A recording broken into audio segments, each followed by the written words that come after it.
ಪಂಡಿತರೆ, ಈಗ ಧನುರಾಶಿಯವರ ಶುಭ ಫಲಗಳು ಹೇಗಿದೆ?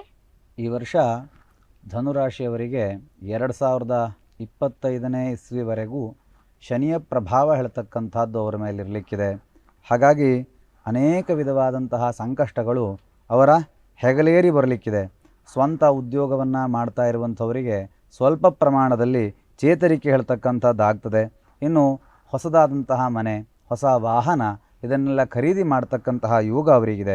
ಇನ್ನು ಷೇರು ವ್ಯವಹಾರಗಳಲ್ಲಿ ಹಣವನ್ನು ತೊಡಗಿಸ್ಕೊಂಡಂಥವರಿಗೆ ಅಥವಾ ಲೇವಾದೇವಿ ವ್ಯವಹಾರಗಳಲ್ಲಿ ತಮ್ಮನ್ನು ತೊಡಗಿಸ್ಕೊಂಡಂಥವರಿಗೆ ಸ್ವಲ್ಪ ಪ್ರಮಾಣದ ನಷ್ಟ ಹೇಳ್ತಕ್ಕಂಥದ್ದಾಗ್ತದೆ. ಹಾಗೆ ಇರತಕ್ಕಂಥವರಿಗೆ ಸರ್ಕಾರಿ ಉದ್ಯೋಗವೇ ಆಗಲಿ ಅಥವಾ ಈ ಬೇರೆ ಉದ್ಯೋಗಗಳಲ್ಲಿ ತೊಡಗಿಸ್ಕೊಂಡಂಥವರಿಗೆ ಮುಂಬಡ್ತಿ ಹೇಳ್ತಕ್ಕಂಥದ್ದಾಗುವಂತಹ ಲಕ್ಷಣ ಇದೆ.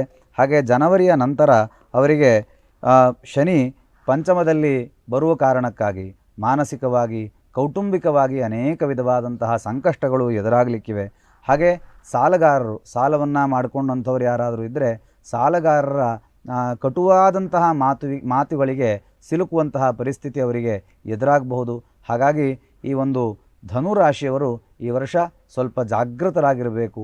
ದೇವಿಯ ಆರಾಧನೆ, ದುರ್ಗೆಯ ಉಪಾಸನೆ, ಸಪ್ತಶತಿ ಪಾರಾಯಣ ಇತ್ಯಾದಿಗಳು ನಿಮಗೆ ಚೇತರಿಕೆಯನ್ನು ಕೊಡಲಿಕ್ಕಿದೆ. ಹಾಗಾಗಿ ಈ ವರ್ಷ ಧನುರಾಶಿಯವರಿಗೆ ಪೂರ್ವಾರ್ಧ ಸುಖಪ್ರದವಾದರೂ ಸಹ ಆ ಕೊನೆಯ ಅರ್ಧ ಹೇಳ್ತಕ್ಕಂಥದ್ದು ಸ್ವಲ್ಪ ಪ್ರಮಾಣದಲ್ಲಿ ನೋವನ್ನು ಸಂಕಷ್ಟವನ್ನು ತಂದೊಡ್ಲಿಕ್ಕಿದೆ ಅಂಥೇಳಿ ಈ ವರ್ಷದ ವರ್ಷಫಲ ನಮಗೆ ತಿಳಿಸ್ತಾ ಇದೆ.